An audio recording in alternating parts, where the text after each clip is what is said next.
Bien, pues muy buenas noches. Bienvenidos al Instituto Cervantes para esta sesión, El arte de contar los mundos ficcionales de Luis Mateo Díez y José María Merino. Tenemos una mesa de lujo, un estrado de lujo y una sala también de lujo. Muy bienvenidos todos. Yo, por mi parte, enseguida le dejaré la palabra al artífice de este evento, que es Martín López Vega, nuestro director de Cultura, que explicará también que esto se inscribe en un proyecto llamado Espíritus Afines. Y yo creo que para empezar un proyecto llamado Espíritus Afines, pues el plantel de personas que están aquí reunidas no puede ser mejor. Tenemos a nuestro querido Víctor García de la Concha, que está en su casa, que es un director que ha marcado una etapa fundamental de esta casa. Tenemos a los dos autores, dos narradores que comparten con él tareas en la Real Academia Española. Tenemos en la sala a dos académicos más, a Aurora Ejido, que ha venido mucho estos últimos días por aquí, y a Manuel Gutiérrez Aragón, y más. Y Carlos García Gual, que, perdón, no te había visto. O sea que hay una muy buena representación de la Real Academia Española, y bueno, simplemente esta impresión de estar ante una reunión de amigos, ante una reunión de amigos unidos por esas tierras del norte de España, por León, por Asturias. Andamos, los tiempos, me rememora los tiempos de Claraboya, el Parnasillo, aquel de poetas apócrifos, una tierra como Celama, que es una tierra inspirada en un páramo real, pero que se convierte en un páramo imaginario, un páramo universal. Ambos han estado en esa tradición del filandón, que es una tradición que seguro que saldrá por algún lado aquí, y luego también pues el hecho de que están también pues las personas que han coordinado para la editorial Cátedra, que también nos acompaña su directora, pues Ángeles Encinar y Ana Casas, que son las editoras de ese libro del arte de contar. Por mi parte, le voy a ceder enseguida la palabra a Martín López Vega, pero agradecer mucho la nutrida asistencia y de verdad esta reunión de amigos en torno a la pasión por la literatura, en torno a la pasión por la tierra que les vio nacer o que les vio crecer, y en torno a sus tareas hoy también en esa academia. En ambos casos empezaron por la poesía, pasaron a la narrativa, han cultivado muchos géneros de narrativa, han también practicado obviamente el ensayo. En fin, creo que sin más le dejo la palabra a Martín López Vega y luego pasaremos a escuchar a la mesa.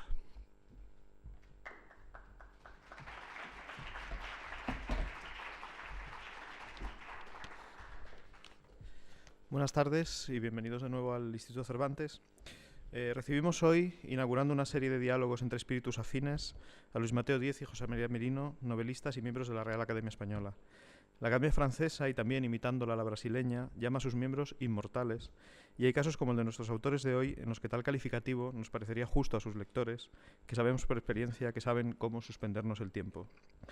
Le recibimos junto a Víctor García de la Concha, es director de la Real Academia y aún director honorario, y es director del Instituto Cervantes, y sobre todo, cabeza de los saberes literarios y lingüísticos panhispánicos, que está en su casa, no hace falta que yo se lo diga. Y Ángeles Encinar y Ana Casas, que acaban de dedicarles a nuestros autores, a la Limón, esta monografía, El arte de contar, cátedra, resultado del congreso que con el mismo título tuvo lugar en Alcalá de Henares, ciudad cervantina, de Cervantes y del Cervantes, hace poco más de un año, y profesora respectivamente en las universidades de San Luis y Alcalá.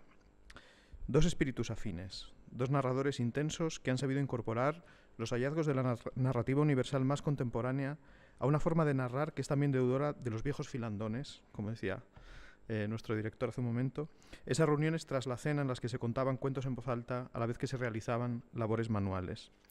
El filandón se llama precisamente una película del 84 de José María Martín Sarmiento, en la que lleva a la pantalla relatos de ambos y también de Antonio Pereira, Julio Llamazares, contados por ellos mismos. Palabras en la nieve, un filandón, se titula precisamente el libro de relatos que firmaron en 2007 junto a Juan Pedro Aparicio. Al año siguiente repitieron el trío con cuentos del Gallo de Oro. Dos poetas también, uno más fiel al género que el otro, al menos en verso, y autores los dos, junto a Agustín Delgado, de un parnasillo provincial de poetas apócrifos en lejana fecha, pero que nos recuerda que como buenos cuentacuentos no desdeñan lo lúdico. pero dos escritores, sobre todo, que han sabido renovar el caudal de la mejor prosa española de siempre, con buen oído y mejor pluma. ¿Quién no conoce, como si fuera parte de su experiencia propia, El reino de Celama, contado por Luis Mateo Díez en la trilogía formada por El espíritu del páramo, La ruina del cielo y El oscurecer? José María Merino es el gran maestro del cuento español contemporáneo, como demostró con Historias del otro lugar, sus relatos reunidos en 2004, pero obras como la novela El río del Edén del 2012 demuestran que su aliento y su talento no saben de distancias. Son tantas las confluencias entre nuestros autores que pueden hacernos olvidar una verdad esencial. Los espíritus afines se afinan en la diferencia. Cualquier lector de verdad, pese a tanto paralelismo, distingue enseguida una página de Merino de una de Díez como se distinguen a Delibes de Cela o a Rodoreda de la Foret. Acaban de llegar a las librerías sus nuevas obras.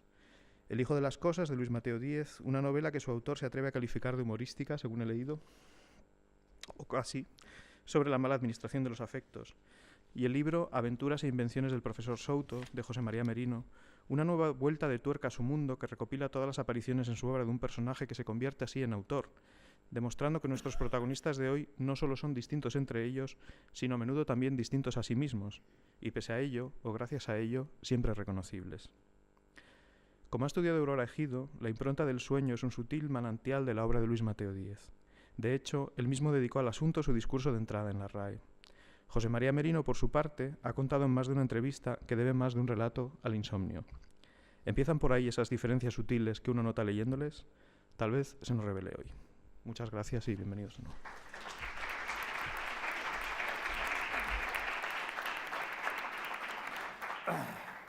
Señor director del Instituto Cervantes, señor secretario, señora secretaria de la Real Academia Española, compañeros de la Academia y queridos amigos. En el principio, años 60, fueron los poetas. León era una ciudad provinciana, llena de curas, de mercerías, de maestros y 2 o 3 cafés para tertuliar. Tertuliar, no sé si está en el diccionario, pero si no, bueno. Por allí habían estado los poetas y siguieron hasta que salieron en el Parnasillo provincial, donde salieron ocultos, pero debajo se leía. Los que fueron los poetas de Espadaña, Victoriano Kremer, Eugenio de Nora, y al fondo un tipo espléndido, Antonio González de Lama, que era un gran conversador, un gran conocedor de literatura y que animó muchas cosas.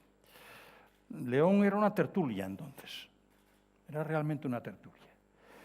Y entonces nació Claraboya.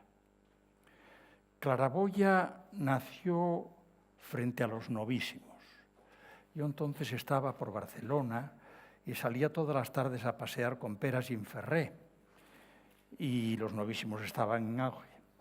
Y Claraboya apareció en la cuarta de cubierta con una inscripción que decía: nuestros compañeros de generación van hacia el hiperuranós de la belleza. Que Platón se lo perdone. Nosotros vamos con el cuchillo en la boca. Bueno, esto último no sé si era exactamente así, pero el espíritu era ese. Es que había gobernador civil. Había gobernador civil, exactamente. Y entonces, si Espadaña se había levantado frente a lo que era la poesía de juventud creadora, etcétera, etcétera, Claraboya nacía frente a los novísimos. Bueno, nos quedan de ello 2 libros, el de Mateo, Señales de humo, que en definitiva las señales de humo son una realidad diluida y una palabra que vuela, y nos queda El cumpleaños lejos de casa, de José María Merino, que queda atrás, mejor dicho, trae lo de atrás, y lo trae, a mí me da un sonido de balada, porque en definitiva José María Merino, las baladas le eran muy familiares.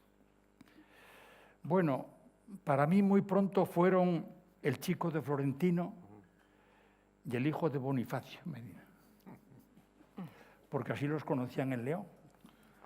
Y entonces en mi casa familiar decían El chico de Florentino. Don Florentino era un personaje muy importante. Don Floro era secretario de ayuntamiento en Villablino, después fue de la Diputación, después fue de Madrid, pero era un escritor espléndido de temas leoneses, era un hombre con gran sensibilidad, y esa sensibilidad y más la heredó, fue una herencia filial de Luis Mateo. Y el hijo de Bonifacio Merino, al hijo de Bonifacio Merino, le pasa exactamente igual. Tu padre tenía una espléndida biblioteca, una excelente biblioteca, y entonces erais dos privilegiados que en aquellos años podían crecer y formarse leyendo, ¿no? Y de ahí nació un grupo de amistad. El otro día, zapeando entre programas selectos de televisión, Sálvame y compañía, pues me encontré efectivamente con Filandón, una escena de Filandón.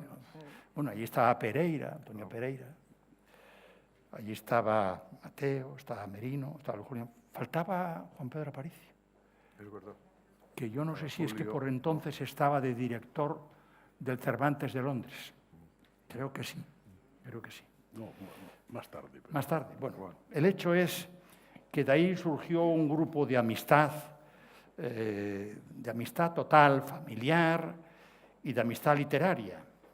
Tanto es así que los tres del núcleo del grupo, que son Mateo, Merino y Juan Pedro Aparicio, crearon un personaje, un maestro, que es Sabino Ordás, que en definitiva estaba hilvanando y estaba explicando todos los conceptos que a ellos les preocupaban.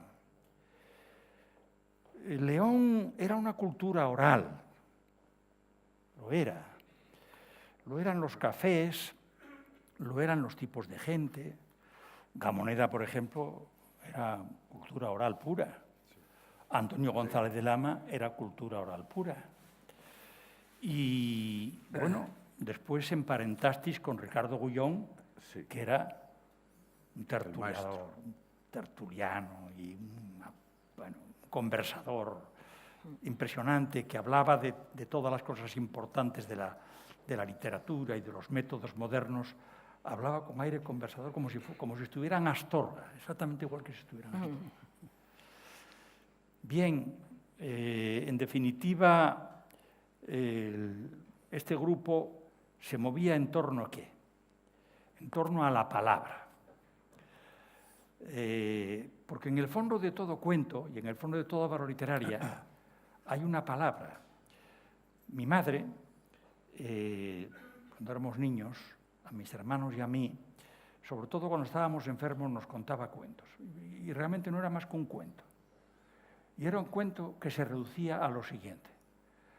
Se suponía que era una princesa que había sido raptada con su ama de llaves.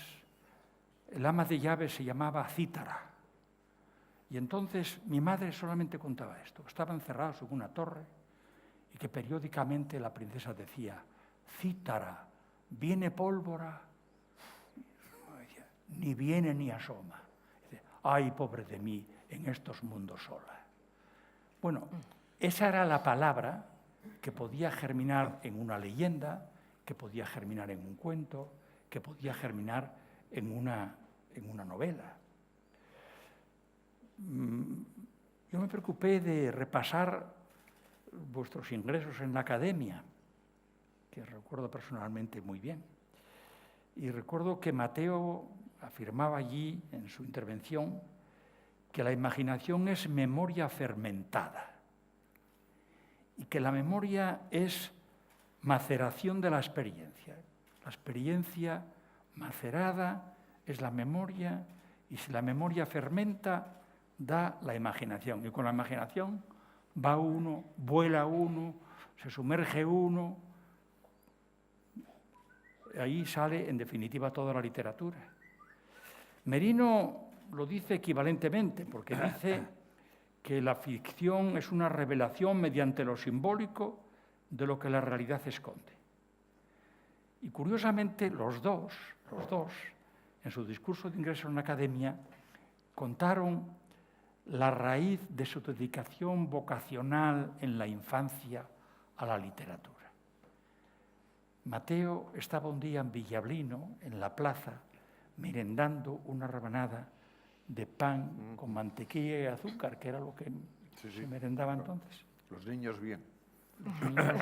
Sí, los niños bien. Y entonces llegó un personaje, que era un vagabundo, que iba de vez en cuando a Villablino, se llamaba Cribas. Y le dijo, oye, chaval, mira una cosa, aquí no sois más vivos que muertos. Y aquí no sois más listos que tontos. Y aquí no hay más gatos que perros. Y aquí no hay enterados. O sea que vosotros os creéis, pero en definitiva, y Mateo se le atragantó un poco la merienda aquel día, pero quedó dándole vueltas a eso.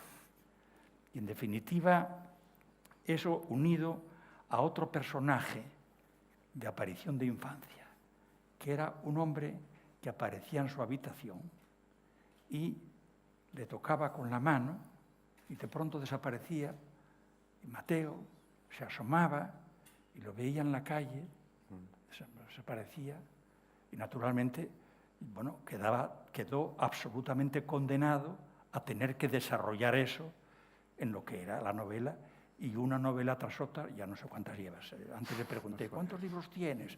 Yo llevo contados como cerca de 30. Como cerca de 30, que no está nada mal. Bueno, Merino debe de llevar como 29, o sea que por ahí andan. Bueno, y Merino contó una cosa muy curiosa. Merino acababa de volver de estar pintando, yo creo que por el Caribe, me parece, ¿no? Que era Félix de la Concha, que tiene una relación familiar con él. Y traía una pintura, que era una pintura así, horizontal, en la que se veía en una ventana a dos mujeres, una de amarillo, otra de negro, cogidas del brazo. Y el edificio era muy modesto, tenía uralita, etc. Y delante estaba una niña que tenía una falda como roja aproximadamente y una camisa blanca. Y después había una luz especial sobre unos árboles. Bueno, y eso le bastó a Merino para quedar tocado, para hablar de lo que era la imaginación, de lo que era la creación. En definitiva, todo partía de ahí.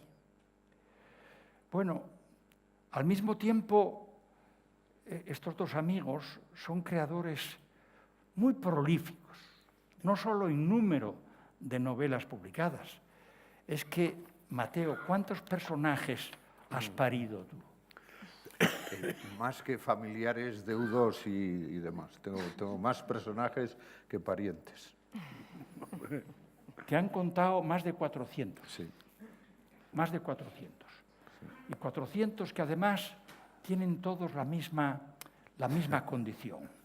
Son, desde luego, antihéroes, no son héroes para nada. Son, bastantes de ellos, perdedores. Bastantes. Muchos tronados. Sí. Se les va la olla un poco. Se va un poco la olla. Y entonces, ese grupo de gente genera un humor y genera el esperpento y genera, en definitiva, el arte. Y para Merino, pues pasa exactamente igual. Es que ese cuadro es un cuadro en el que no pasa nada. Están allí asomadas dos hermanas y otra está delante. Por cierto, que le preguntan, fulana, ¿qué haces? Y dice, me mandan para España, me llevan a España.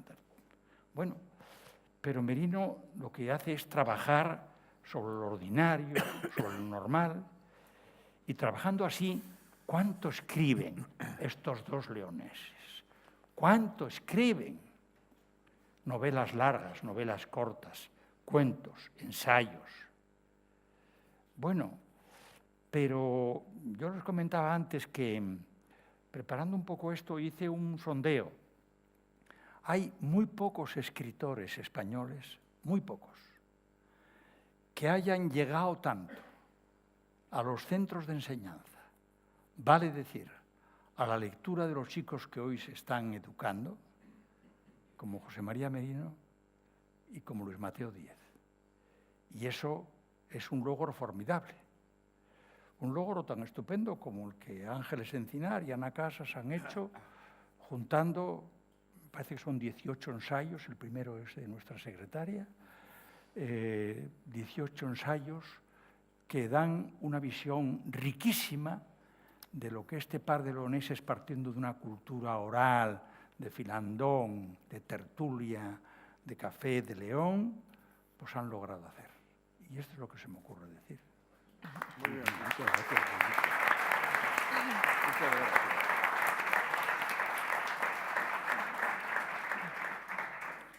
Bueno, buenas tardes a todos. Muchísimas gracias, en especial al Instituto Cervantes, a su director y al director de Cultura que nos ha acogido esta tarde a todos nosotros para hablar de este libro.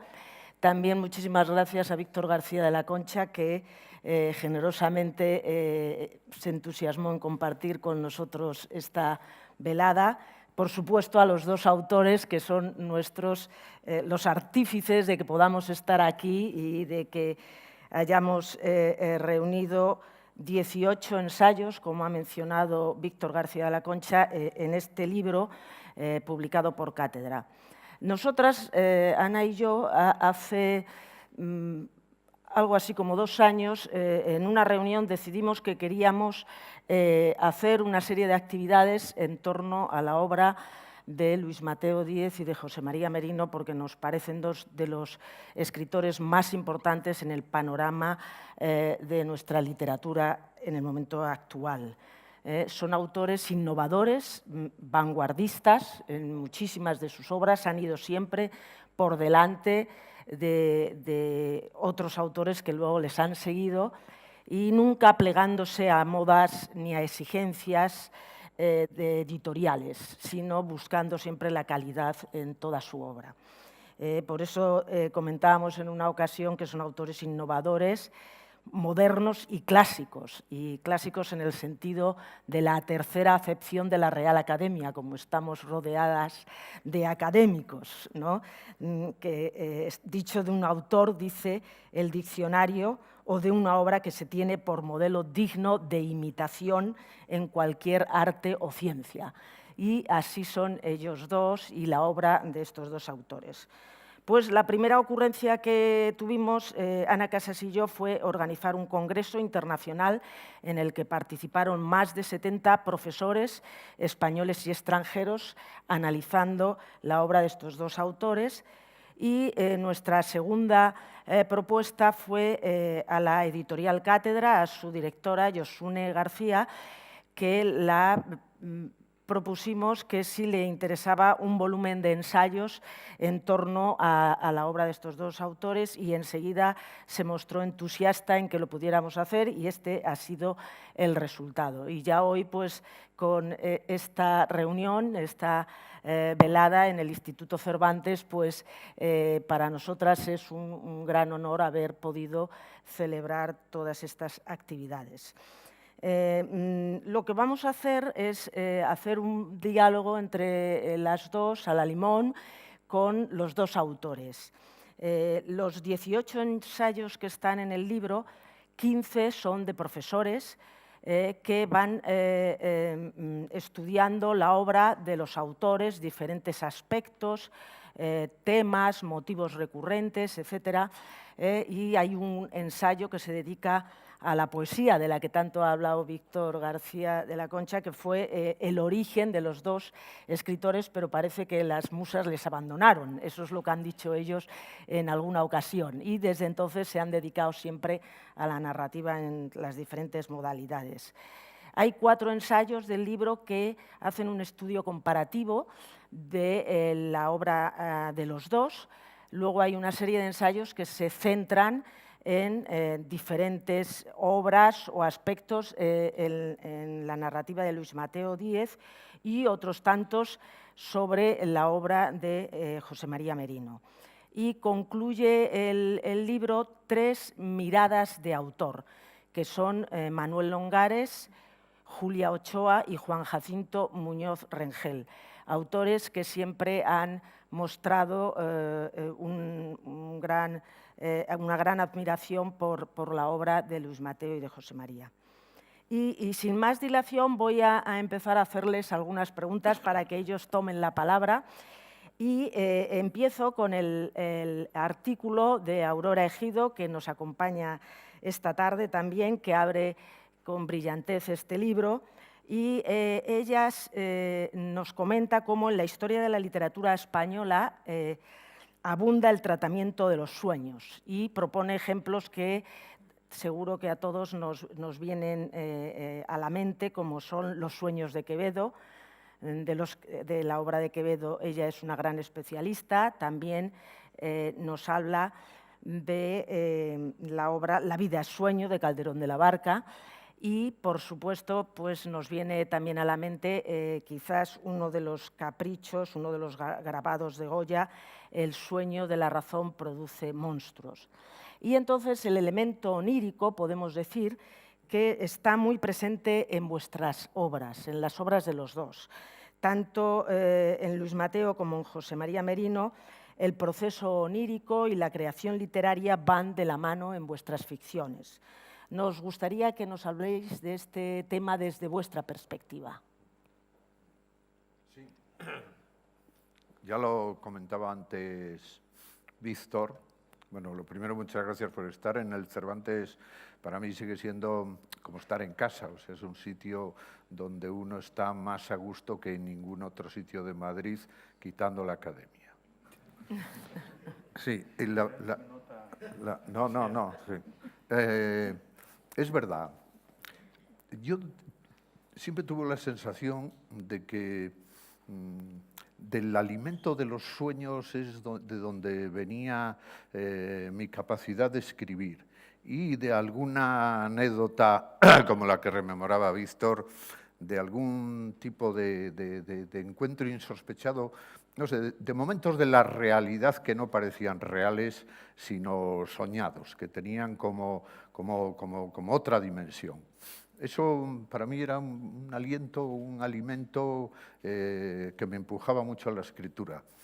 Tanto que el intento, poco a poco, según me he ido haciendo mayor y más he ido explorando las obsesiones que nutren las cosas que cuento, sí que he tenido un poco cada vez más la sensación de que escribir es soñar, o que hay un parentesco extraño que es el que te hace, aunque sea desde la observación de lo real y de tantas cosas cercanas, volar a otras dimensiones, bueno, donde a través de la imaginación está así el derivado de la materia imaginaria, que podría ser muy bien materia de los sueños. Yo siempre he dicho que escribo para vivir, no para vivir la parte material de la subsistencia, sino para hacer más extensa y apasionante e intensa la vida, para vivir lo que no puedo vivir. Y la imaginación es un arma perfecta a través de la ensoñación y de la quimera y de lo que se quiera para vivir con intensidad eso que no se puede vivir. Pero el subsuelo está en el sueño. Recuerdo esta mañana haber estado escribiendo medio capítulo de una novela que da 40 y pico, Víctor, porque yo soy ya prolífico y he tenido ya la decisión de aceptar mi condición de escritor prolífico, porque no es ni un mérito ni un demérito. Entonces, bueno, pues hay que serlo. Pero esta mañana, cuando escribí parte del capítulo de una novela que se titulará Mal del alma, si yo recordara lo que escribí esta mañana, recordaría no que lo escribí, sino que lo soñé. Y seguro que todo eso tiene una dimensión extraña, un poco fantasmal, un poco entre sombría y luminosa, que pertenece ya como parte de mis sueños a mis recuerdos, aunque no he sido nunca un soñador experto como Merino. Merino está en la gran tradición de los soñadores expertos, pero por ahí va. Bueno, muchas gracias al Instituto Cervantes, muchas gracias, Víctor, y muchas gracias a ustedes por estar aquí. La verdad es que esto yo no sé si pertenece a lo real o a lo soñado. Miren, yo tengo una idea de la realidad que cada vez con los años, cuando me voy haciendo mayor, ya soy mayor, tiene una idea de que la realidad no necesita ser verosímil. Y eso es sorprendente, porque hablamos del realismo, bueno, la realidad no necesita ser verosímil. En realidad se puede producir cualquier cosa. Es más, la realidad, si la analizamos, es profundamente inverosímil.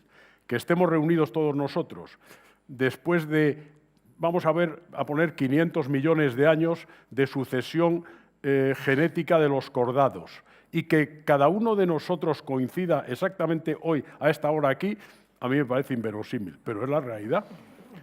El sueño, bueno, está muy en la cultura española, precisamente Aurora Ejido, la vida como sueño. No, la tradición española es el realismo. Mire usted, la tradición española es la vida como sueño. El Quijote es la vida como sueño.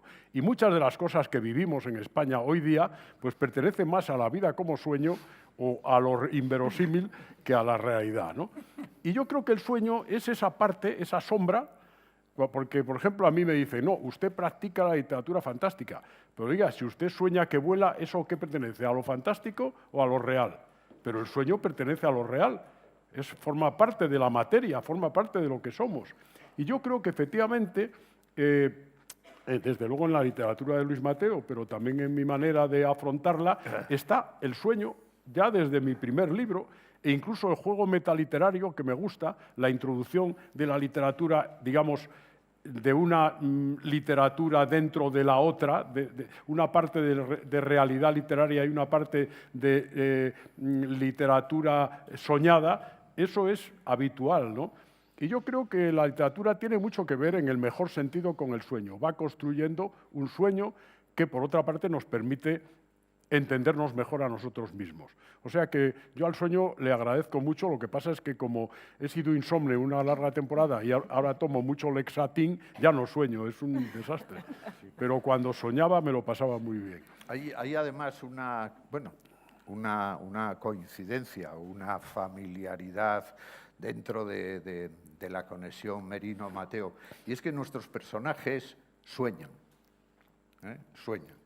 Y con frecuencia lo que sueñan es una parte de su destino y de su existencia, de sus mayores inquietudes, de sus descalabros. Esto de los sueños, escribir el sueño de los personajes que sueñan, es una cosa muy comprometida, y hay muchos grandes escritores que lo aborrecen. Y un personaje, en fin, serio y tal, no debe de soñar. El escritor no debe ponerse a contar los sueños que sueña el personaje. Bueno, es una opinión, Pero yo creo que es verdad que en el mundo de Merino y en el mío está el sueño, en esa dimensión, que está en la tradición que analizaba Aurora, de tantas cosas, y además esta circunstancia de que los personajes sueñan y que los sueños son significativos, son materia misteriosa que tiene mucho que ver con su espejo y con su identidad. Estoy totalmente de acuerdo, porque en realidad el sueño, bueno, ya el olvidado absurdamente Sigmund Freud, que sacó toda su teoría, entre otras cosas, de la literatura, era un gran lector, descubrió el sentido de los sueños, o por lo menos le dio un gran sentido a lo que eran los sueños. Yo en eso estoy de acuerdo, claro. Sí, bueno, reitero el agradecimiento al Instituto Cervantes y a sus autoridades por acoger este coloquio.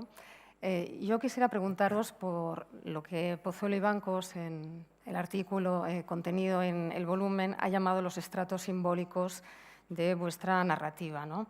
Que son los que confieren a vuestra obra una densidad y una complejidad tan importante. Él destaca, y añado algunos más, la infancia desvalida en tu obra, Luis, como símbolo del desamparo y de la inocencia, pero habría otros estratos simbólicos muy recurrentes, muchos de ellos ligados a las imágenes de la muerte, como la nieve, ¿verdad?, en el reino de Celama, el agua y la noche, creo que en la obra de ambos, la invisibilidad, ¿no?, en el caso concreto de Merino. En muchas ocasiones estos estratos simbólicos confluyen en un sentimiento del mundo perdido, ¿no?, del mundo que se acaba. Por ejemplo, la naturaleza amenazada en el río del Edén o el mundo en descomposición del reino de Celama. quisiera preguntaros cómo trabajáis estos estratos simbólicos y también me interesa mucho saber cómo pensáis que ha sido su evolución a lo largo de todos estos años de tan prolíficas carreras. Sí, yo, bueno, claro, esos estratos simbólicos, es maravilloso tener un congreso y que concurra tanto estudioso que sabe mucho y que te cuenta las cosas, porque claro, descubres muchas cosas que tú desconoces y que alimentan mucho, ¿no? La crítica y el estudio tiene eso. Yo pienso que es cierto. Según uno va avanzando en su obra, creo que en el caso de Merino él lo contará, uno va descubriendo que hay muchos elementos que se repiten y que son un poco algo así como el subsuelo de lo que escribes y que tienen una iluminación, una sugerencia que, si aquello funciona, da una especial trascendencia significativa a lo que estás escribiendo. Por ahí yo creo que el hilo conductor para mí siempre es un poco fabulístico, ¿no? Aquello se construye como una novela que contiene una fábula de la que se podría sacar cierta ejemplaridad positiva o negativa. Claro, muchos de esos elementos, una vez que se repiten, sí, están ahí, tienen ese sustrato.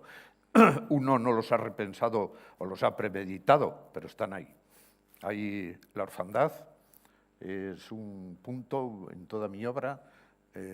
Hay gente que me ha dicho, oye, ¿por qué en tus novelas hay tantos viudos? ¿Por qué en tus novelas hay tantos herniados? Siempre de hernias inguinales. Y así muchísimos elementos, muchísimas más cosas. ¿Por qué casi todos acaban en la estación? Y son estaciones en las que esperan un tren que nunca llega o pierden el que va a salir o son como situaciones transitorias. ¿Por qué las ciudades que yo construyo como ciudades de sombra y que forman un poco la escenografía ya de todo lo que escribo, por qué esas ciudades nunca tienen una ubicación urbana precisa? Las calles son laberínticas y los personajes que andan por ellas, cuando se dan cuenta, no pueden llegar a donde deben ir. Bueno, muchos elementos que tienen que ver mucho, desde luego, con lo que hablábamos antes de la escritura también como juego de ensoñación y que, sí, al final tiene que ver un poco con tu mirada del mundo, con lo que tú piensas de la condición humana y cómo esas fábulas aportan algo de sentido a la vida que cuentas y al relato que estás haciendo. Hay, desde luego, en todo una gran fragilidad y en muchas de estas ciudades están vacías.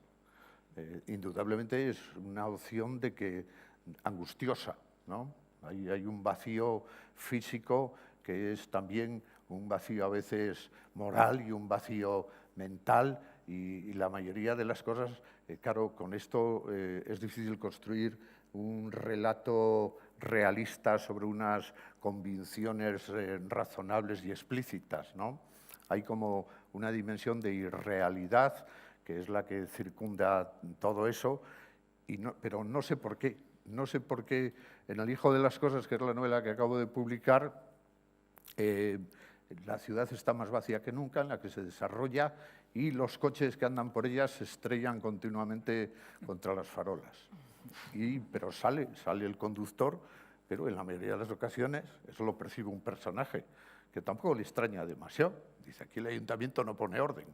El personaje suele salir con el volante en la cabeza, ¿no? Ese tipo... Bueno, tendría algún sentido que eso fuera así. Y de luego ese sustrato, yo acepto que está ahí, no me recreo ni me regodeo en él, pero fluye como un agua subterránea por todos los relatos que hago. Yo en mis visitas a tantos institutos, que como dije, contaba antes a Víctor, si hubiese hecho el cuaderno de bitácora de los institutos que yo visité, sería mi libro magistral, porque tuve experiencias estupendas y aprendí mucho. Y una de las cosas que aprendí es a hablar al estudiantado de lo que es la ficción, porque hay quien pensaban, no, esto de la literatura es una cultura que con los años se aprende. No, mire usted, hay una serie de elementos simbólicos que nuestra especie los lleva puestos. Empezó a ser Homo sapiens porque empezamos a tener pensamiento simbólico. Es decir, porque empezamos a inventar la música a base de repetir los ruidos de la naturaleza, porque empezamos a contar las cosas, inventamos el número 0, que es la nada. A mí me fascina, que dibujando el 0 estamos reproduciendo la nada. Inventamos la imagen, o sea, ahora están estudiando las imágenes de los bisontes, esas preciosas, estamos reproduciendo la realidad. Y la ficción es la manera de intentar descifrar, contar la realidad cuando no sabemos nada de la realidad, cuando no existe la palabra escrita, cuando no tenemos ni idea, empezamos a contar las cosas para intentar entender, descifrar la realidad. O sea que el aparato simbólico está dentro de nosotros y la literatura es un aparato simbólico para intentar reproducir esta realidad que no necesita ser verosímil y que desde luego no queremos pararnos a reflexionar sobre ella, porque si parásemos a reflexionar sobre ella, seguramente, en fin, enloqueceríamos en cierto modo.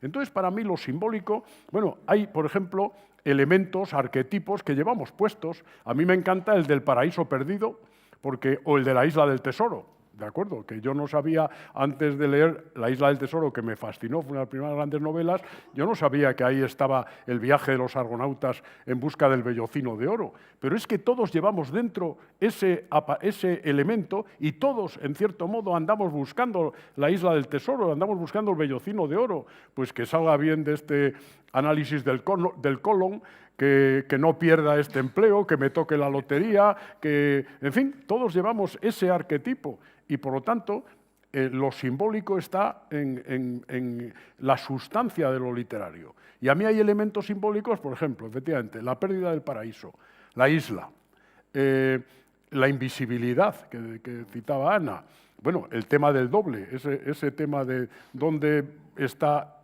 esta parte de mí y esta otra parte de mí, ¿no? Esos elementos, pues, no es que me guste trabajar con ellos, es que me salen porque los llevo en el software, como diría. Lo llevo puesto porque está en el aparato de lo que somos, ¿no?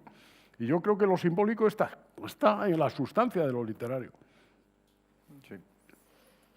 Bueno, vamos a seguir con otro tema que son los espacios literarios, ¿no?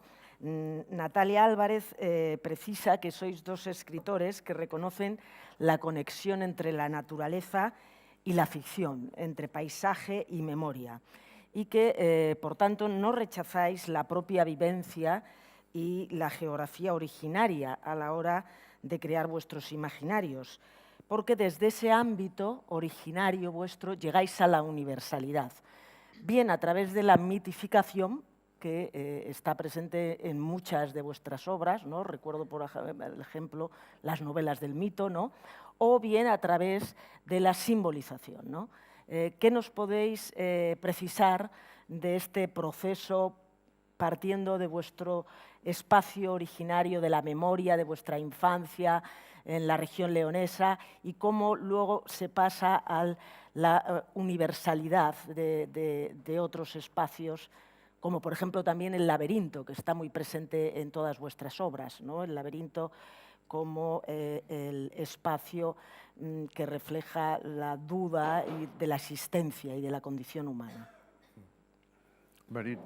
Bueno, para mí el espacio, el escenario en la novela, para mí es un personaje, o sea, tiene fuerza, tiene la misma fuerza que puedan tener los personajes humanos, digamos, o fantasmales que aparecen por allí.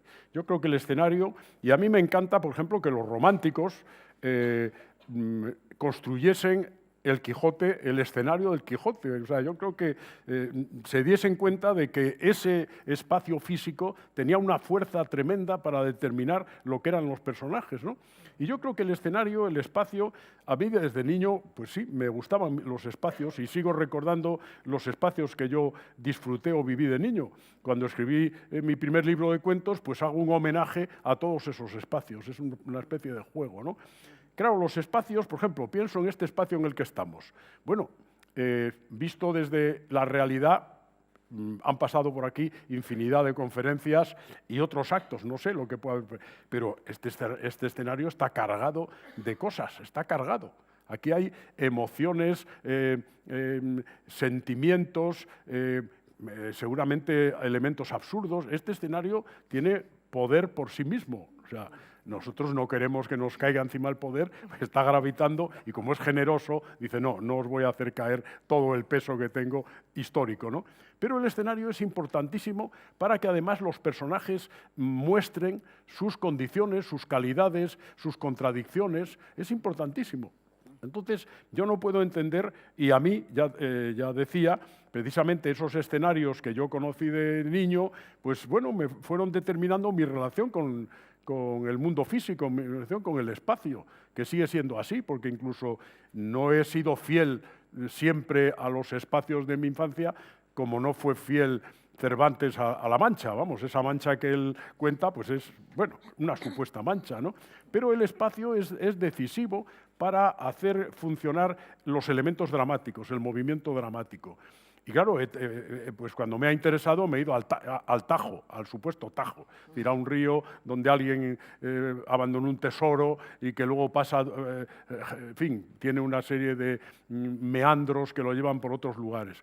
Yo creo eso, que el espacio es determinante. Ahora, yo no me he atrevido, como ha hecho Mateo, a crear un espacio replicante, a crear un mundo replicante, que eso a mí me fascina, ¿no? Yo cuando leía a Faulkner o leía pues, el Comala, pues me fascinaba. Luis Mateo ha construido un espacio replicante, pero ese espacio es decisivo también para la vida de sus personajes, ¿no? Sí, es verdad. Yo, eso tal vez por la razón de construir algo, un espacio, una geografía imaginaria, personal, un mundo físico en el que podrían moverse todas mis historias, mis personajes. Yo creo que llegué a él por necesidad. No tenía yo una intención previa. Recuerdo en mi primera novela, Las estaciones provinciales, bueno, yo hice una novela muy directamente emparentada con la realidad de la ciudad en la que vivía, aunque no se la nombra en la novela, pero me interesaba contar una historia en esa ciudad como en los años 50, con muchos elementos urbanos y muchísimos personajes. No como La colmena, pero de otra manera, ¿no? De otra manera. Un poco en la tradición que a mí me interesaba muchísimo de aquella de los grandes novelistas italianos que no tenían ningún complejo en contar las grandes historias desde sus ciudades, ¿no? La Ferrara de Bassani, la Roma de Moravia, todos estaban en sus ciudades. Tal vez en aquellos momentos, en fin, y en la tradición cultural literaria a la que pertenecemos, o con las variantes de capricho que ha habido sobre ello, ha habido mucha propensión a entender que lo universal es lo cosmopolita, ¿no? Y eso nos ha perjudicado bastante, ¿no? Porque lo universal, bueno, puede ser, no sé, la última aldea portuguesa de uno de esos, de Torga o de quien sea, que eso es el elemento crucial. Esto es que no, como no admite discusión, es casi absurdo mentarlo. Pero tal vez cuando yo empecé a escribir Las estaciones provinciales, pues yo titubeaba y veía que aquella era porque es una novela un poco documental, aunque la lees ahora y, en fin, no sé, tampoco sería tan documental. Me interesaba mucho lo documental también, diríamos, verbal, ¿no? La parte filológica, no sé. A mí me gustaba lo que había hecho Ferlosio con el Jarama. Y a mí me gustaba que mi ciudad, los personajes hablaran como hablaban, ¿eh? Que estuviera como si hubiera hecho un registro. Yo tenía muy buena memoria para las palabras, que es una de las cosas que voy perdiendo cada vez más. Y además había tenido a don Floro, que decía antes Víctor, a mi padre, que era un hombre de las palabras, ¿eh? Un hombre de las palabras. Cuando él pasaba con sus hijos, siempre decía, a ver, ¿cómo se llama aquello? ¿Qué es esto? Esta flor. todas, las sabía todas, y eso, bueno, te daba. Y eso pertenecía también un poco al ancestro, o sea, a esa vertiente privilegiada, mítica de la antigüedad, de unos territorios que subsistían por allí en nuestros valles y en nuestros sitios, donde, sí, el filandón es un producto de eso, donde había en los dialectos que se hablaban, en los calechos y demás, esas cosas, la palabra era sustancial. Es curioso, porque tenía mucha importancia la palabra, porque eran culturas montañesas en las que no había mucho que hacer. O sea que la parte también de la imaginación y del cuento creo que tiene mucho que ver con las culturas rurales, ganaderas, en fin, donde los trabajos, sobre todo invernales, son las vacas en las cuadras, echas ahí aquello, y luego, ¿qué haces? El día es muy largo, nieva mucho, no hay a dónde ir, la gente se reúne, no llegaba la prensa, la radio se oía mal. La radio se oía mal, pero en fin, una anécdota un poco tonta, la radio se oía mal, sin embargo, resonaba con una voz potentísima Dolores Ibarruri en la Pirenaica. La Pirenaica rompía todas las fronteras que metían allí hasta el comandante de la Guardia Civil, y todo el mundo ponía la oreja para escuchar aquella voz tronante que incitaba un poco al regreso de las cosas que no sabía. Por el lago no había la radio. Sí. Bueno, esa necesidad a mí me llevó, cuando yo construí esa primera novela de las estaciones provinciales, a decir, bueno, yo lo que necesito es una geografía personal. Los ejemplos de la impronunciable Yonapatagua Folneriana, de aquí leíamos mucho a Follner y a Rulfo, todo lo que queramos, y bueno, y Clarín, en fin, todo lo que habías leído que decías, bueno, yo quiero esto. Entonces, sí, yo me hice una idea mental de un mapa que era una provincia del noroeste, que no tenía por qué ser León, porque tampoco me interesaba, pero sí, tenía una ubicación. Era como aquello que decía Follner con su Yonapatagua, lo que decía él, dice, bueno, yo lo que hice fue como poner una incisión táctil en el gran mapa de los Estados Unidos. Digo, aquí está lo que estoy. Digo, bueno, pues yo hice eso en ese tipo de provincia y encontré una enorme libertad para contar lo que me daba la gana, de la manera que quería y sin que nadie me pudiera dar ninguna alerta de lo inverosímil, de lo estrambótico, de lo que yo empecé haciendo en los tiempos aquellos de claraboya, cuando andábamos de guerrilleros sin llegar a ningún destino. Pero bueno, había un gobernador civil ahí muy pusilánime y muy desgraciado y había que hacer algo. Pero yo de aquella ya cultivaba una cosa que a mí me gustaba mucho, que estaba un poco en la herencia de Valle Inclán y que llamaba realismo estrambótico y degenerado.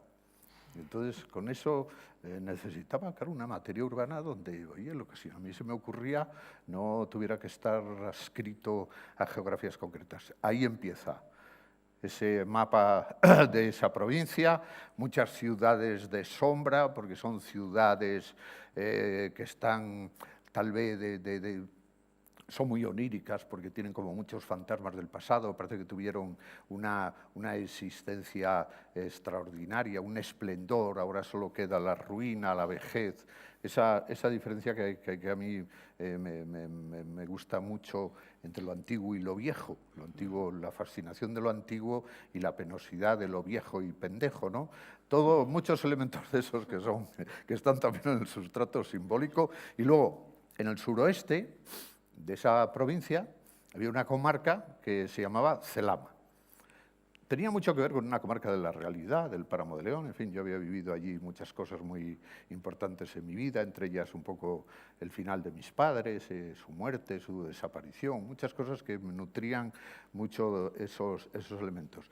Entonces, esa provincia, diríamos, esa comarca de la desaparición, de la liquidación de las culturas rurales, del pasado ignoto y los cementerios llenos de olvido y de todas esas cuestiones, bueno, quedó ahí, yo entré y luego ya salí y ahora me da miedo volver.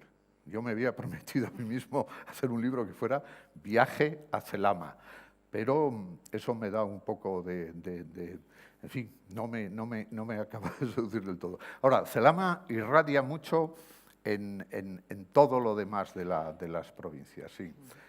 Lo que hay en Celama es como un fulgor muerto que, sin embargo, da una luz oscura a todo lo demás. Y bueno, por eso he elegido esos escenarios, era una necesidad y me encuentro ahí muy bien. Y sabéis, esto tiene una cosa muy buena. Si lo logras, aunque sea modestamente, entonces sí que te haces prolífico. Faulkner lo fue, todos los que tienen mundos de esos, quitando Rulfo, pero Rulfo era un maravilloso estrecho. Rulfo es que era el más grande y con poco ya estaba en el límite. ¿Y qué más podía hacer Rulfo? Pero lo que te hace cuando eres dueño de un mundo de este tipo es que si escribes una novela, un cuento, lo que quieras, ya no tienes que esperar a que se te ocurra el siguiente. Está allí metido. Solo tienes que ir allí y dices, bueno, voy a ir a ver qué hay por allí y siempre hay algo que contar, siempre hay algo que contar y eso, hombre, durará hasta que en un momento, no sé, se produzca una gran desaparición como aquella ciudad de Don Gonzalo que volaba y se iba. Muy bien. Sigue, Ana. Sí, se ha mencionado aquí un par de veces al menos vuestros inicios en la poesía y lo cierto es que, incluida la poesía, habéis practicado casi todos los géneros literarios, unos con más intensidad que otros y a veces también dependiendo de los distintos momentos de vuestras trayectorias. Por ejemplo, Luis Mateo, en 1993 publicaste Los males menores, que fue un libro muy importante, ¿no?, para la consolidación del microrrelato español, pero luego te has dedicado mucho menos al microrrelato en comparación con Merino, ¿no?, considerado hoy uno de los maestros indiscutibles del microrrelato. ¿Qué os lleva a decantaros por una modalidad u otra? Y no me refiero únicamente a la novela, el cuento y el microrrelato, también incluyo el ensayo. Merino. Bueno, yo la verdad es que la poesía, con los años, cuando he repasado, porque claro, yo he dicho siempre que la poesía me abandonó, ya lo había dicho José Hierro, pero a mí me gustó aquello de que me dejó por otros y por otras, ¿no? Pero la poesía, cuando la he repasado, porque me ofrecieron reeditarla, y claro, yo ya no escribo poesía, entonces dijeron, queremos hacer una reedición. ¿Cuándo lo van a sacar? O sea, uno nunca olvida o pierde los libros, ¿no? Entonces me di cuenta, releyendo mi poesía, que mi poesía, como ha dicho Víctor, tenía mucho que ver con la balada. Eran historias, eran cuentos. Y yo creo que fue un precedente directo de los cuentos. Escribí después un libro de cuentos que por algún lado de casa debe andar porque permanece inédito, pero mis poemas contaban historias.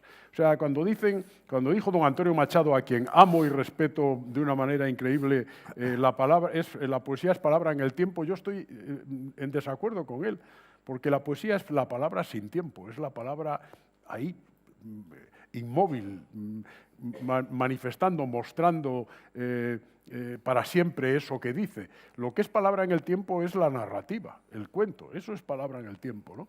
Y mis poemas eran cuentos, incluso leo algún poema que podía haberlo convertido en minicuento, porque son microrrelatos, ¿no?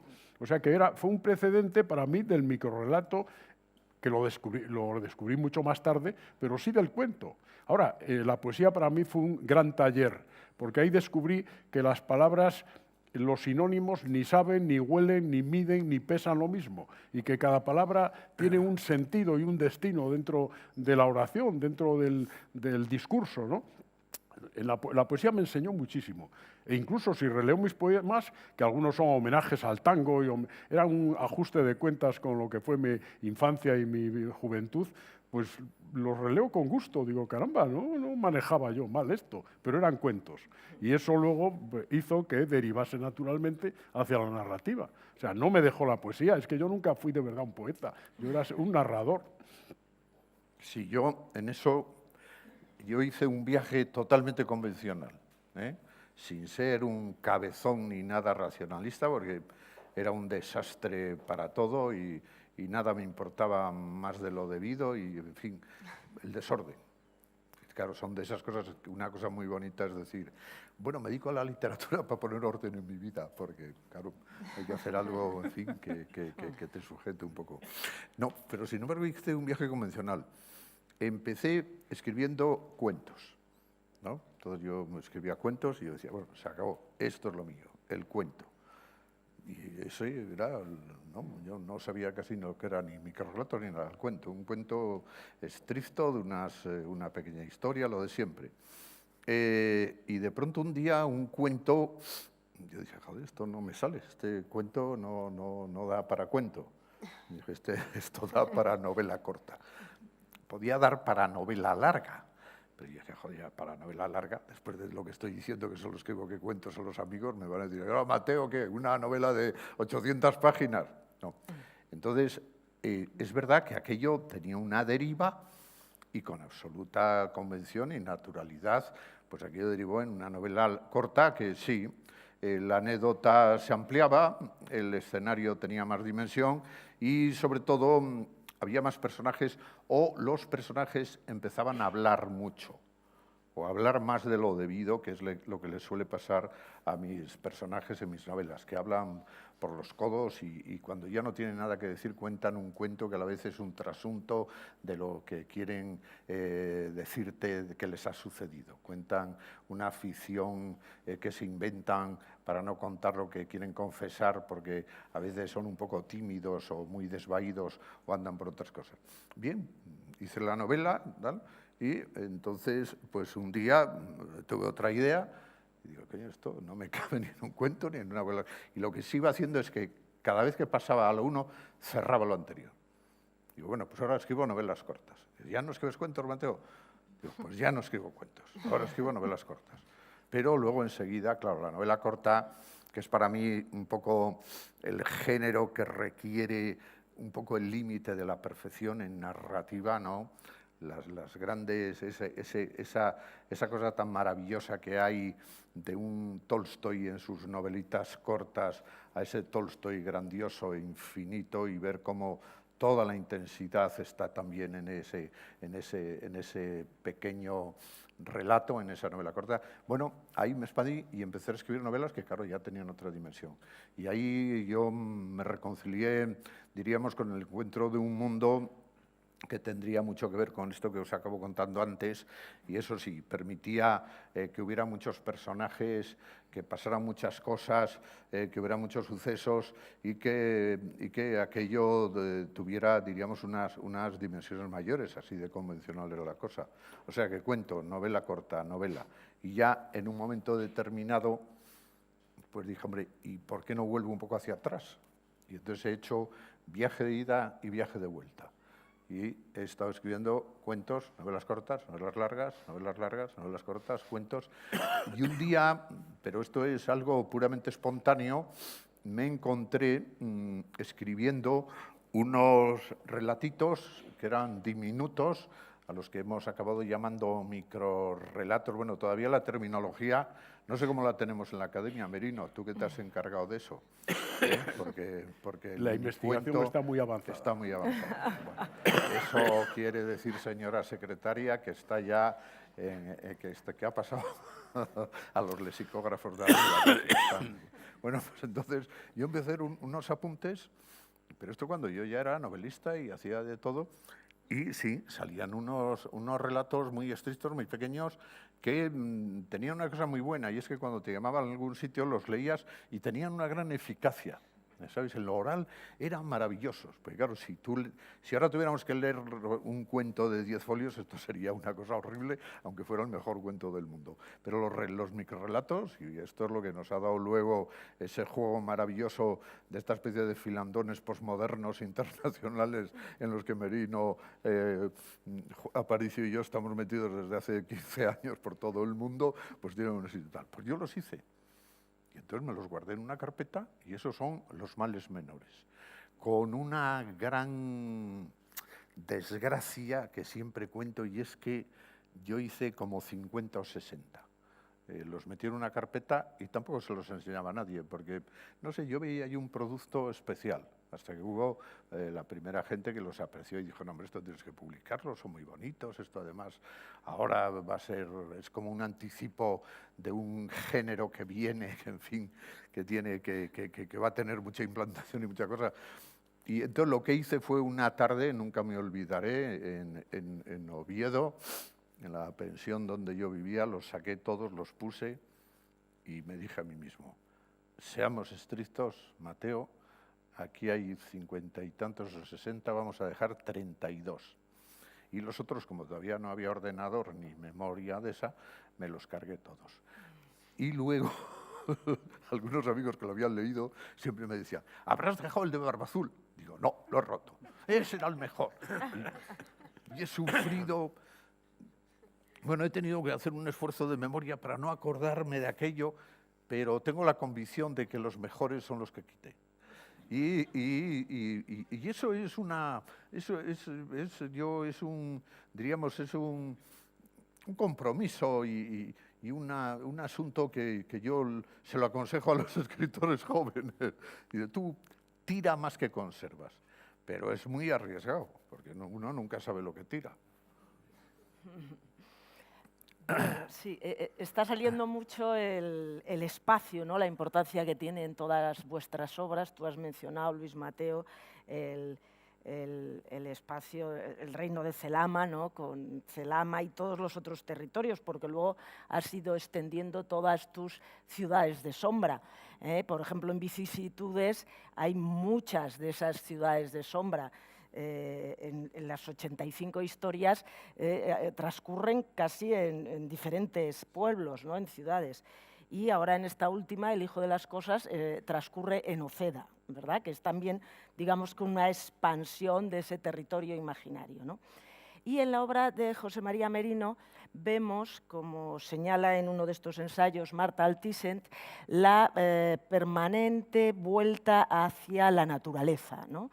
La naturaleza, por ejemplo, en el lugar sin culpa y en el río del Edén es muy importante. Son espacios protegidos, liminales en un sentido entre lo salvaje y lo cultivado, ¿no? Y de alguna manera los protagonistas van a estos espacios naturales buscando el sentido a su vida, ¿no? Claves importantes. ¿Cómo resulta para ti esta vuelta a la naturaleza que has puesto en esas novelas? Y también... Ya. Yo pretendía hacer una serie titulada Los espacios naturales. Luego resulta que cuando me metí en La Sima, que es una novela un poco sobre, en fin, sobre la cierta tradición fratricida española, las guerras carlistas, las guerras del siglo XVI, etcétera, pues bueno, pues ya derivó hacia otro sitio. Pero yo creo que es que el espacio natural es el Edén, es decir, nosotros somos una especie de expulsados, efectivamente, del Edén. No dejamos de ser... A mí, por ejemplo, últimamente me está fascinando como tengo una nieta pequeñita, esas películas llenas de animalitos deliciosos y tal, y yo veo terriblemente, digo, pero esos animalitos deliciosos los matamos y nos los comemos. ¿Pero qué les estamos...? O sea, ¿por qué estamos creando ese mundo idílico en los niños sin decirle no? A ese cabrito, ese corderín tan guapo, resulta que antes de que deje de mamar lo vamos a asar, ¿no? A mí me parece terrible, porque por un lado nosotros formamos parte de eso, nosotros somos naturaleza, y sin embargo nosotros y ahora ya lo estamos sufriendo, el cambio climático, en fin, todo el daño que estamos haciendo al espacio natural y que está siendo problemático. Y yo creo que eso lo tenemos todos un poco dentro, porque creemos que no somos naturaleza, pero somos naturaleza. Estamos constituidos exactamente de lo mismo que el mundo que nos rodea. Somos agua en un 80 y tantos %, etcétera, ¿no? Y a mí ese tema me parece fascinante, el tema de esa naturaleza que nos está diciendo, aquí estoy yo y tú perteneces a esto, aunque te hayas querido olvidar, me estés profanando y encima te gusten tanto los corderines para que tus niños se enternezcan viéndolos y luego lo haces al horno y digas, oye, qué riquísimo está este... O sea, Eso me parece terrible, ¿eh? Y además, según pasa el tiempo, me parece más terrible. Es decir, voy a comerme a un pobre ternero, un pollo, ese delicioso pollo, esas gallinas que me contaban el otro día, que salían por ahí a picotear y por la noche ellas volvían cada una a su sitio, porque decimos, las gallinas son tontas, los cerdos son inteligentísimos. Inteligentísimos, no queremos saber que son inteligentes, porque, oye, ¿qué pasaría con el jamón de jabugo, etcétera, ¿no? Y entonces a mí esa hipocresía profunda, ese profundo cinismo humano, eso es un elemento que está dentro de mí, bullendo dentro de mí, y creo que el espacio natural, nosotros pertenecemos al espacio natural, pero nosotros hemos salido del espacio natural y ahora no sabemos muy bien qué relación tenemos con el espacio natural, no lo sabemos. Es decir, tenemos una relación problemática. A mí ese elemento me interesa muchísimo. Y muchas veces he construido, he vuelto a los espacios naturales porque me encantan. La isla, bueno, lo que pasa es que el espacio natural de la isla, que en cierto modo, bueno, es una isla balear, es Menorca, es Cabrera, etcétera, bueno, pues vemos claramente que es imposible quedarse ahí, o sea, que no puedes quedarte ahí, porque nosotros ya no podemos quedarnos en el Edén, no podemos quedarnos en el Edén. Es más, hemos destruido o estamos destruyendo el Edén. Y la relación que tenemos con la naturaleza es muy problemática. Yo ahora lo estoy viviendo mucho con la nieta, cuando veo esas peliculitas llenas de animales deliciosos, divertidos, y digo, pero qué horror. Pero qué horror, o sea, pero si un día te vas a comer a ese pollito y a ese conejito, pero que, no sé, ese tema a mí me resulta muy, muy estimulante, macabramente estimulante, ¿no? Sí, no, yo lo que pasa es que escuchándome. Ya, es que ya soy ya muy mayor para hacerme vegano, me da pereza, ¿no? No. Pero no, yo remato un poco. No, lo que me ha pasado a mí, ¿sabes? Con la idea de la naturaleza, bueno, el sentido en que la entendemos, ¿no? La belleza de las cosas naturales y esas cuestiones. En la literatura yo no lo he cultivado. No, mi literatura es urbana, en fin, un poco sin más dimensiones, ¿no? Pero tal vez en la vida lo que me ha pasado es que yo tuve una infancia saturada de naturaleza. Lo mismo que ahora vivimos saturados de realidad, que ya hasta el gorro de tanta realidad, invadidos por todas partes. Uno ya no sabe dónde meterse y por eso hay cierta propensión literaria por mi parte a lo irreal, al sueño. Por eso os decía que esta mañana estaba escribiendo, más soñando que escribiendo, no sé por dónde estaba. Pero esa saturación de naturaleza, diríamos que yo di un poco cuenta de ella en una novela que era La fuente de la edad, donde unos estrafalarios personajes de aquella provincia de los 50 o de cuando fuera, pues eran urbanos, eran urbanitas, eran homo urbanus, y lo que más les gustaba era el capudre, que era un barco mucho humo, ¿no? Entonces, en un momento concreto hacían una excursión a buscar la fuente de la eterna juventud, la fuente de la edad, y se ahogaban, no podían andar. Bueno, a mí me ha pasado un poco eso, ¿sabes? Y entonces uno de ellos dice una de las frases más torpes, siniestras y perseguibles por la justicia que se pueden decir. Ellos, que eran muy pomposos, uno, ya cuando ya no podía más, dice, es que la naturaleza es el pasado del hombre. Y entonces hace un canto un poco, antivirgiliano, no sé, un canto un poco, no sé, al pavimento, a las farolas, ya no se sabe qué. Bueno, eso, esa especie de huida, y que yo para mí tiene pocos regresos, ya no me embelesan ni los hermosos paisajes, porque me gustan más en el cine y en la televisión que en la realidad, ¿sabes? Ahora a mí me gusta más viajar en la National Geographic y en sus documentales que ir a no sé dónde a ver una puesta de sol, cosa que he hecho, he ido al Cabo Sunion y por ahí a ver puestas de sol y tal. Pero bueno, esto es una manera, si queréis, un poco tonta de contar que en ese mundo de mis ciudades, pues la naturaleza no está presente y solo es un contraste de lo imposible. Todas estas ciudades tienen un horizonte morado, no hay otra cosa y no hay mucho más que ver, un poco de ejido por ahí perdido y un horizonte morado que es, diríamos, el que las tiene cercadas. Ese horizonte no da, hay unos ríos que están contaminados, pero que pasan. Ahí, los ríos son urbanos también y además están llenos de suicidas y de ahogados que vienen de arriba, ¿sabes? Vienen de la naturaleza, vienen de los pueblos de arriba y van por allí por el río, navegan los cadáveres allí muy circunspectos y es un mundo de ahogados. Bueno, una cosa, la verdad, poco agradable y no demasiado interesante. Bueno, pues habíamos pensado si querían hacer un diálogo, como nos habían sugerido al principio del acto, ¿no? No queremos excedernos, pero dejamos 5 minutos o 10 minutos para 2 o 3 preguntas, si alguien quiere hacerlas. Bueno, yo Entre el público, adelante. Quiero saludar a quien hizo posible el Parnasillo Provincial, sí.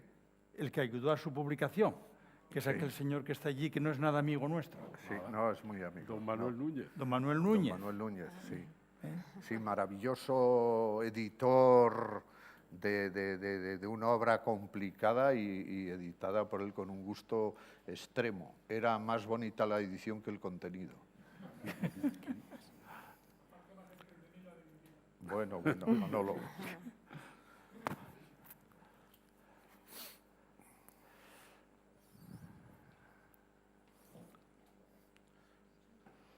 Bueno, pues, si no, sí, por favor. A ver, si no levantamos. Sí, siempre. Llevamos ya tiempo. Bueno, se me oye, ¿verdad? Muchas gracias por esta tertulia. Son prácticamente mis dos autores de cabecera. Una vez fallecido Delibes, creo que como autores vivos suponen la cumbre de la actual literatura contemporánea. Concretamente, el amigo Luis Mateo, vamos, me he convertido en un mateófilo total, es decir, que me faltan 4, se hablaba de cuentos, pero yo creo que vicisitudes no dejan de ser otros 80 cuentos, de los cuales se hablaba como de unos 400 personajes. Me gustaría que me confirmara si entre esos 400 estarán los, no sé, a mí he perdido la cuenta, pero que haya a lo mejor otros 60, 70 en vicisitudes. Eso por un lado. Y por otro, será un compromiso, pero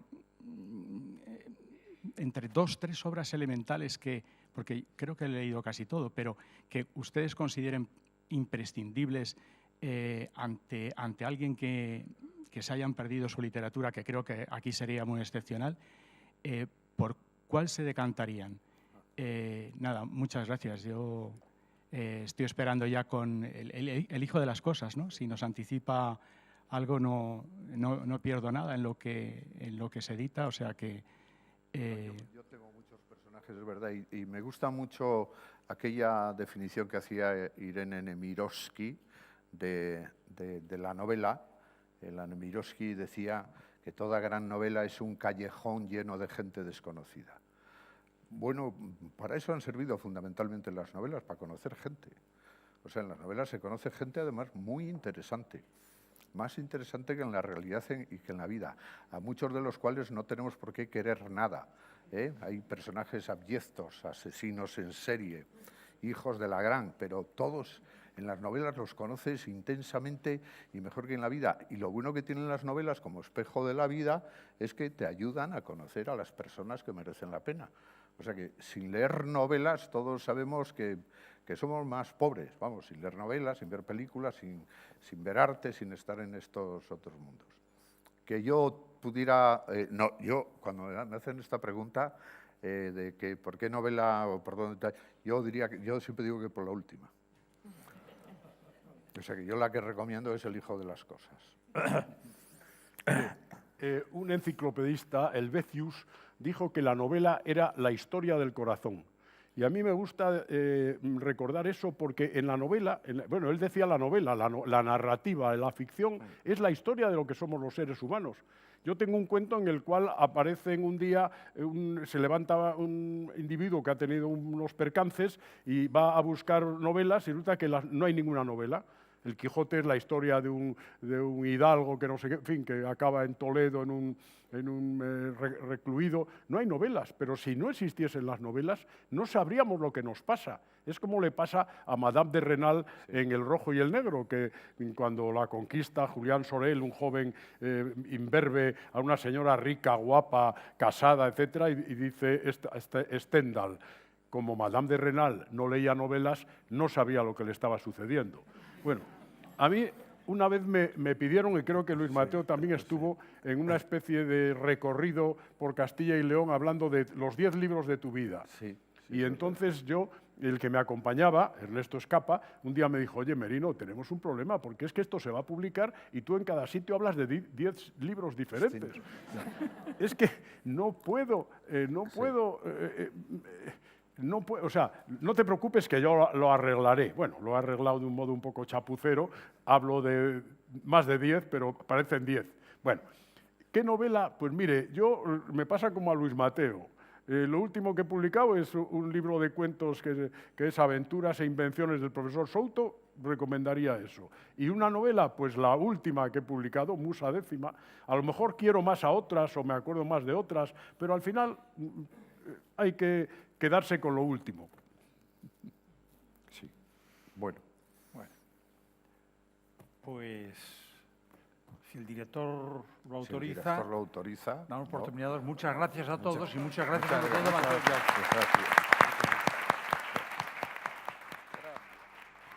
Gracias.